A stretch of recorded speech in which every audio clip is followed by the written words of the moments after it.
Profe, Dime. según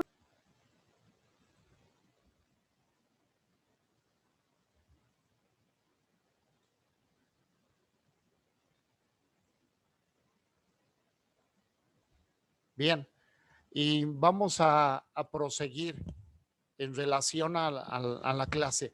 Aquí viene la parte de las técnicas de estudio, que es el documento que yo se los voy a subir. Entonces ya ahí está puesto para que ustedes lo chequen. Y vamos a ver este tema, la autoestima, importancia de la autoestima. La autoestima influye en los procesos de aprendizaje. Es algo innegable, es algo que nosotros vemos día a día. Es importante en el proceso de aprendizaje la autoestima y en la vida misma, ¿no? En la vida misma, pero aquí estamos hablando en temas de aprendizaje y pues es importante el que ustedes conozcan esto y luego que lo trabajen con la gente, con los alumnos, con las alumnas. ¿Qué es la autoestima? Es un sentimiento que nosotros tenemos de valor hacia nosotros mismos y esta parte nosotros es bien importante conocerla porque podemos mejorar si encontramos alguna deficiencia, alguna carencia, nosotros podemos trabajarlo para que después tengamos la oportunidad de mejorar en lo que estamos haciendo. La autoestima se fundamenta básicamente dentro de la familia, dentro del proceso de nuestro crecimiento y desarrollo dentro de la familia. Y los padres de familia, para cultivar esta autoestima, ¿qué tienen que realizar? Uno es provocar la aceptación. Los papás deben de ver a sus hijos como únicos, no compararlos. Generalmente se utilizan las comparaciones. No eres como tu primo, tu prima, tu hermano, tu hermana, y se hacen este tipo de comparaciones donde dejamos de ver las cualidades individuales, las posibilidades, el talento, el potencial del niño. Y entonces, cuando el papá está trabajando bien, el papá y la mamá, la aceptación, comienzan a descubrir los niños entonces sus cualidades y esto es muy importante. Otra parte que incide en la autoestima es el cariño que se le brinda, el amor que se le brinda. Entonces, el vínculo afectivo que se está generando con los papás, con el niño, con la niña, esto hace que se facilite los procesos afectivos y entonces debe de ser acompañado también, no nada más por discursos, sino toda una actitud afectiva, asertiva, que implique el que tengan seguridad y confianza en los vínculos afectivos. Yo soy capaz de crear vínculos afectivos. Esto se da en personas que tienen una afectividad sana, los que tienen una autoestima sana. Profe, Dime. no sé si estoy compartiendo pantalla, pero no se ve nada, nada más se ve negro. ¿No se ve nada?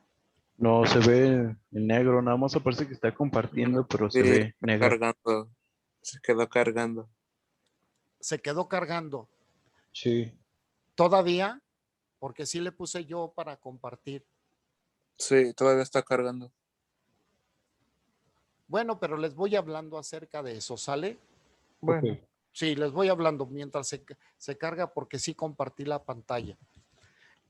La otra parte que, entonces llevamos dos aspectos importantes que se debe de trabajar en la familia en relación a la formación de la autoestima. Esto es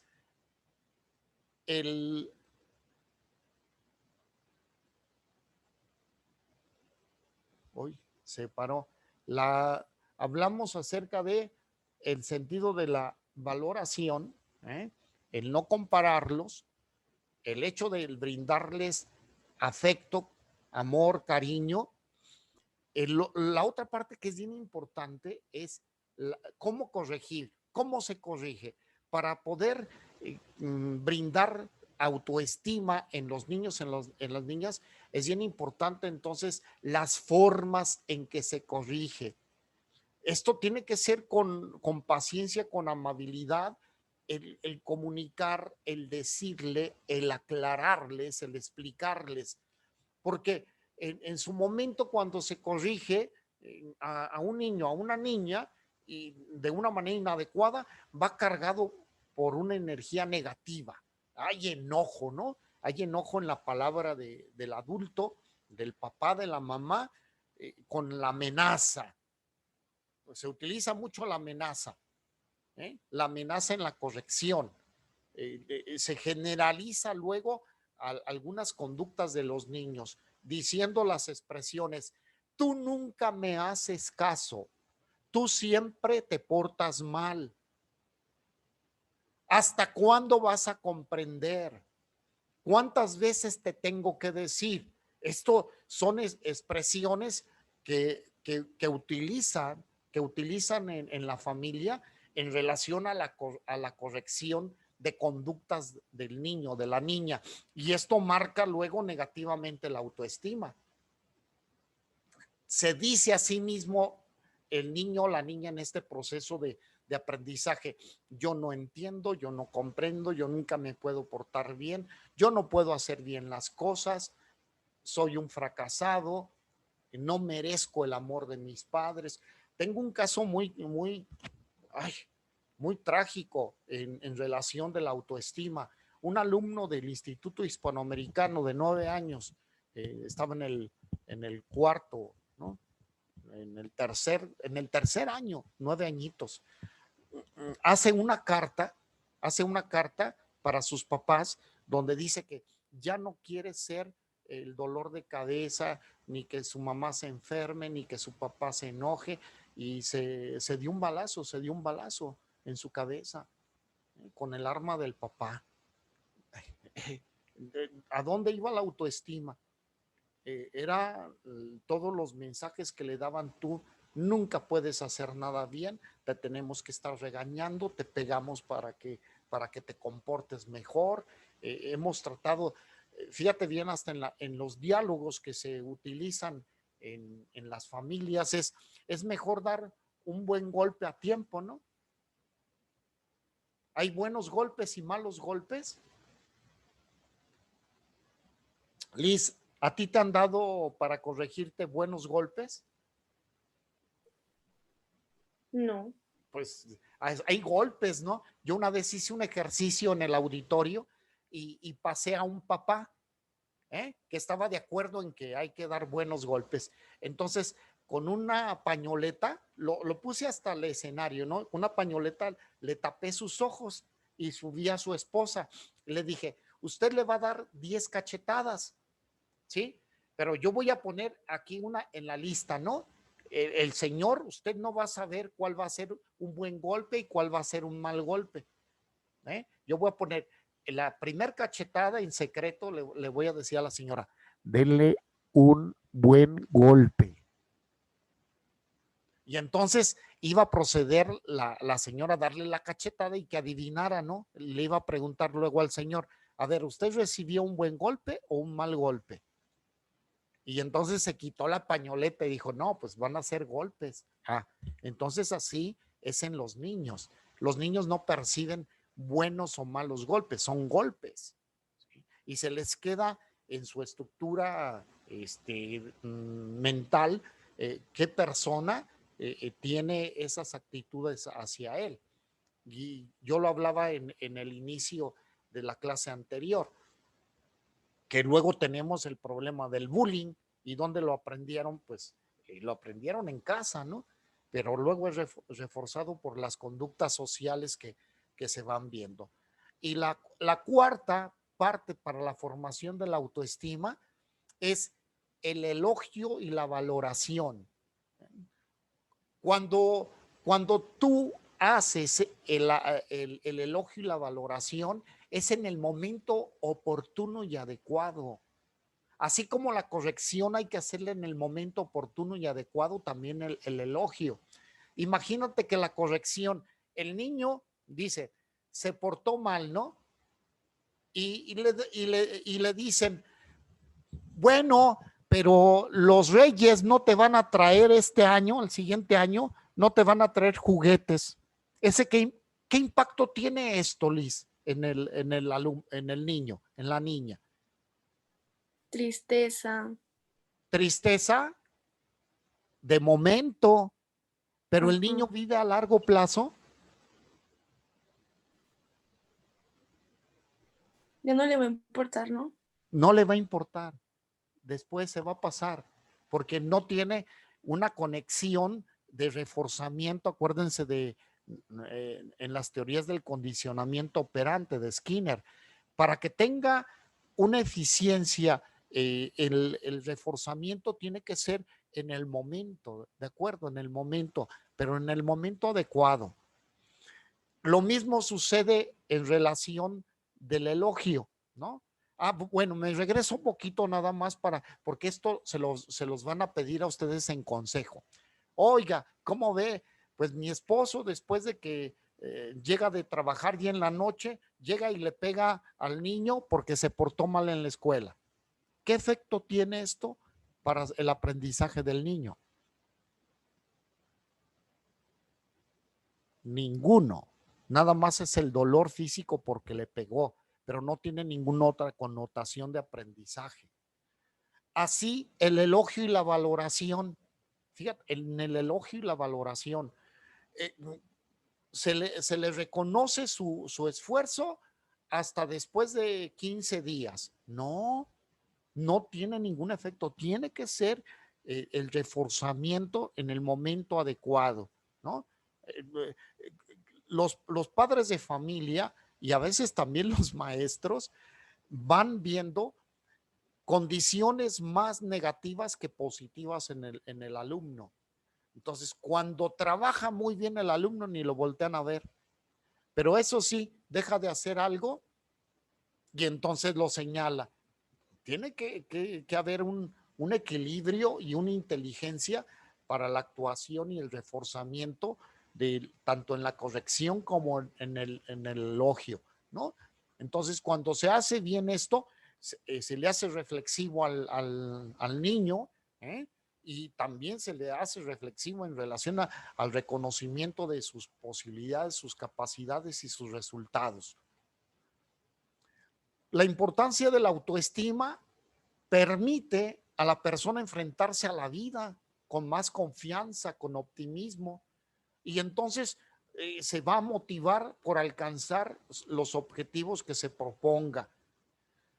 La vida humana, ese es otro punto interesante, la vida humana es el transcurrir de experiencias y eventos con los que entramos en contacto. Esta es la vida humana. Nosotros, recuerden con lo que dice Vygotsky, nos vamos construyendo día a día, vamos a través de esas experiencias y esas vivencias sumando a nuestra personalidad y luego a nuestra forma de responder a la vida, aspectos positivos o negativos, pero cuando es bueno en la autoestima, pues va cubierto con experiencias interesantes que lo hace enfrentarse a la vida de una manera más amigable y viendo que en lugar de tener a una situación problemática, tener una solución, ve 5 o 10 soluciones al problema que está enfrentando. Esto es la calidad en la autoestima. La siguiente, la autoestima es una necesidad que tenemos todos los seres humanos. Es una necesidad. Necesitamos tener una autoestima porque esto nos va a dar una energía importante. Nos va a ir consolidando nuestro potencial, descubriendo nuestras capacidades y creyendo en nosotros mismos. Por eso es importante el desarrollo de la autoestima, ¿sí? ¿Cuáles son las características de una persona con autoestima? Órale. A ver, vayan reflexionando cuántas tienen de estos. Dice, confianza, responsabilidad. La responsabilidad es respondo a lo que me toca, respondo a lo que me toca realizar. Capacidad de expresión. Una persona con autoestima es capaz de expresar emociones, sentimientos, ideas. Orientación y sentido de vida. Orientación y sentido de vida. Armonía, equilibrio. Autonomía. Veracidad. Perseverancia. Motivación. Decisión. Compromiso. Optimismo. Autoaceptación, conciencia, etcétera, etcétera, etcétera. Entonces, cuando estamos viendo una persona con autoestima, pues va teniendo una serie de cualidades que las vive y se las cree. ¿Cuántas se tienen? ¿Cuántas tienen de estas? Ustedes, no me digan, nada más piensen. ¿Cuántas han logrado? ¿Vamos bien en ese camino? Porque es un camino, ¿no? Esto no significa que nada más se den una etapa y como que ya, no. Es algo que se va adquiriendo y desarrollando en el transcurso de la vida.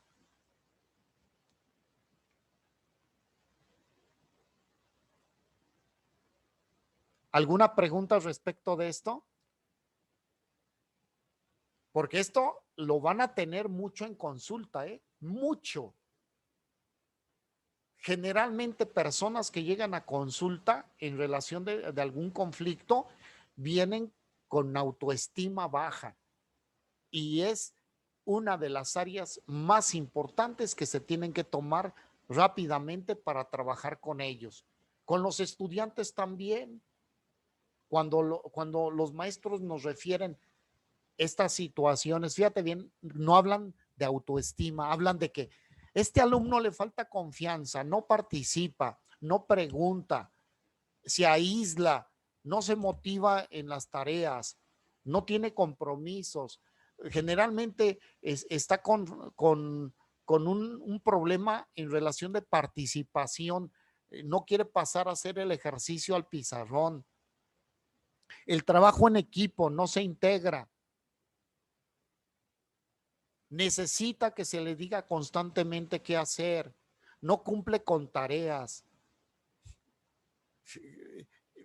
Estamos hablando entonces de niños, de niñas con problemas de autoestima y es algo que debemos de trabajar en el ámbito de la psicología educativa, lo tenemos que trabajar en equipo, junto con maestros, junto con padres de familia y luego con nosotros en el trabajo personal, pero también podemos hacerlo a través de talleres para que todos, un grupo se beneficie con esto y podemos hacer en escuela para padres, podemos trabajar este tema para que los papás trabajen su propia autoestima, porque esto también es un modelaje cuando tenemos en la familia papá o mamá con una baja autoestima, entonces ¿cómo lo van a transmitir? Pues lo van a transmitir de esa misma manera para con sus hijos. Decía una señora, ¿no? ¿Sabes que estoy pasando por una crisis muy fuerte dentro de mi familia y estoy viendo que esto está afectando en el rendimiento de mis hijos? Está presentándose aspectos negativos. Pero luego ella misma se contesta ante la situación de su dinámica familiar. Dice, mi marido me golpea, me insulta, me ningunea, me hace sentir inferior. Pero luego, ¿quién me va a dar la casa como en la que vivo, la camioneta, el club, los viajes, etcétera, etcétera, etcétera. O sea, ¿a eso cómo se le llama? ¿A eso cómo se le llama? ¿Qué decirle a esta mamá? Dependencia. Dependencia, codependencia enfermiza. Y entonces lo que se tendría que orientar a esta señora a una asesoría psicológica para que trabajara la parte autoestimativa, porque si no, de otra manera, pues, van a continuar con la misma tónica y no se solucionará nada. Bien. ¿Alguna pregunta de esto? ¿No? Bien. Vamos a pasar a otro tema, que son estrategias de intervención educativa.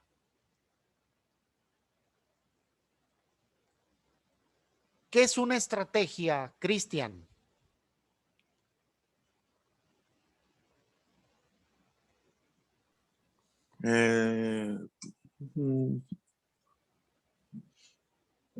Pues es que no sé para qué lo quiere, pero podría ser como... La palabra estrategia, ¿qué es una estrategia? Ahorita olvídate de intervención educativa. ¿Qué es una estrategia?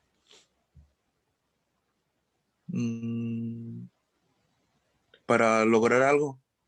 Un plan, ¿verdad? Un plan para lograr algo. Entonces vamos a ver cómo se pueden hacer estos planes de intervención educativa. Para poder realizar esto, pues se tiene que tomar en cuenta algunos aspectos, ¿sí? Uno es el proyecto curricular del centro, ¿no? ¿Cuáles son los objetivos educativos? En este caso podemos hablar objetivos de alguna materia, objetivos del curso. Cuando hablamos del nivel preescolar, primaria, secundaria, fíjate que se trabajan mucho los perfiles iniciales y luego se evalúa con perfiles finales. El perfil inicial es cómo se recibe al alumno y para eso se hacen exámenes diagnósticos. Se les hacen evaluaciones en las materias, ¿no? Y dicen, en matemáticas se encuentra en este punto, en español en este punto, en ciencias en este punto. Pero también se les hace por parte del departamento psicopedagógico pruebas de capacidades, capacidad intelectual y pruebas de personalidad. Y se dice, y está en estas condiciones emocionales. Se tiene que tomar entonces para un proyecto estos aspectos. Luego, las características propias, dice, del alumno o del grupo en su momento, ¿no? El tipo de actitudes, la madurez emocional, la adaptación social, su motivación, su estilo de aprendizaje, los hábitos de estudio, las áreas de interés, es otro aspecto a tomar. Luego, ¿quién se responsabiliza de este proceso? Y en este caso hablamos del docente. Entonces, para hacer una intervención educativa hay que tomar en cuenta el proyecto curricular, las características del alumno del grupo y la responsabilidad que tiene la persona. Hay que ponerle nombre y apellido de la persona que se va a hacer cargo de dicho proyecto. Cuando no tiene nombre y apellido, se abandonan los proyectos, se abandonan las estrategias, se abandonan responsabilidades y los resultados son nulos. Tenemos aquí un primer método, ¿no? Método de estrategia de intervención educativa, que es en base, ustedes ya tienen conocimiento de estos autores, ¿no? Piaget y Ausubel, ¿no?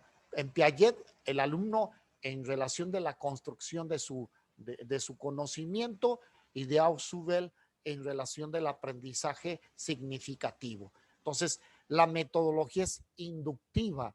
¿Qué es la inducción? Fátima, ¿qué es la inducción? El método inductivo.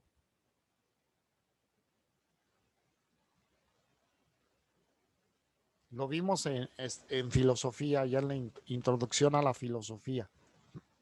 Como una guía, ¿no? Una guía Pues para un aprendizaje. una guía, pero ¿cómo va? En orden creciente, ¿verdad? O sea, se va Ujú. abordando de lo simple a lo A complejo, lo complejo. a lo complejo. Entonces, para esto nos va a ayudar entonces la teoría de Piaget y Ausubel. ¿Qué es lo que se necesita hacer? Con un programa, con un programa de enriquecimiento, buscamos luego que se aceleren los aprendizajes para que se hagan cambios, ¿sí? Para que se hagan cambios. Cuando no hay cambios, pues el programa no sirve. Luego, cuando hacemos nosotros el desarrollo de capacidades dentro de un grupo, pues tratamos de que sea una afectación individual, pero también que se afecte toda la clase, todo el grupo, que sea una sinergia que afecte todo. Y en esto el beneficio es para todo el grupo. Y entonces ahorita estamos escuchando mucho en las currículas, en los programas, que se trabaja en la adquisición de competencias, ¿eh? El desarrollo de la persona en competencias, porque dicen, lo que hay que hacerlo es competente para la vida, que lo que aplique, lo que aprenda en lo teórico, lo lleve a una aplicación en la vida práctica. Entonces, que haga un aprendizaje de vida en esto es muy importante. Y también hay un aprendizaje basado en problemas. ¿Cómo es este aprendizaje basado en problemas?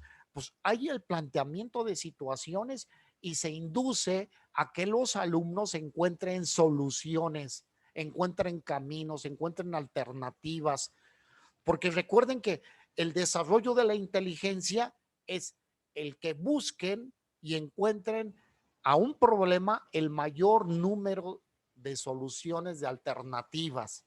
Y esto es en la metodología inductiva. En el aprendizaje tradicional, ¿no? ¿Qué metodologías se utilizan? La transmisión de información. Los alumnos toman la responsabilidad de aprender, ¿no? Se transmite información. Se organizan contenidos en exposiciones, se diseña el curso basado en problemas abiertos, ¿eh? Se buscan mejorar la iniciativa de los alumnos y motivarlos. ¿Cuándo? Pues también en la metodología tradicional se busca ver que el alumno sea un receptor pasivo de la información. En la metodología tradicional hay una comunicación unidireccional. Los alumnos trabajan en equipo y aplican el conocimiento a otros contextos. Pues nada más se les dan indicaciones de ejecución. Y en el aprendizaje individual y de competencias, pues lo que se busca es que se haga un aprendizaje cooperativo o colaborativo. Esto es lo que se hace en las metodologías tradicionales y otras. El aprendizaje colaborativo se está utilizando mucho en la actualidad porque tenemos que saber trabajar en transversalidad. Y ustedes como psicólogas, se van a enfrentar a esta experiencia. Tenemos el proyecto de definición y selección de competencias, el DESECO. Aprendizaje por competencias es aprendizaje para la vida. Se tiene que integrar conocimientos, habilidades, destrezas, actitudes y valores. Esto es una educación integral, ¿eh? No se busca el que aprendan por asignatura nada más, sino que vayan ligando todas las asignaturas para que hagan una concatenación, una unidad y entonces lo pueden aplicar a diferentes contextos fuera del aula, en la vida misma. Y esto provoca que se considere la propia persona como un agente de su propio aprendizaje, pero una persona que puede ir enriqueciéndose con nuevos aprendizajes y que en él está el poder desarrollar su talento, su potencial. Competencias para la vida implica el que se vaya formando la conciencia personal en el alumno de todo lo que él posee, de su talento intelectual y de su talento, inteligencia emocional. O sea, no se hace una división, se hace una unidad y entonces la persona se vuelve activa y responsable de su propio proceso de aprendizaje. El aprendizaje basado en problemas. Se busca la autonomía, se busca que el alumno sea autónomo. El maestro guía, pero el alumno es el que encuentra la solución a los problemas. Busca comprender, busca integrar y aplicar. Esto es muy importante porque se va construyendo el aprendizaje y se va desarrollando lo que llamamos la capacidad social del trabajo, el trabajo colaborativo. Cuando se hace esta metodología, el aprendizaje basado en problemas, entonces se pueden utilizar estas estrategias, estas técnicas para que el alumno logre entonces el trabajo colaborativo de una manera más autónoma, que busquen, indaguen, integren y apliquen. El modelo KITE, por sus siglas, es buscar la individualización de la enseñanza. En esto, por ejemplo, ¿qué sistemas educativos conocen ustedes que trabajen el sistema individualizado, personalizado?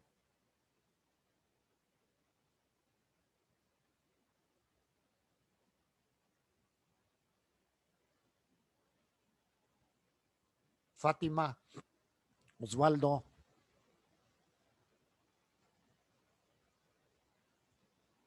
Ángeles.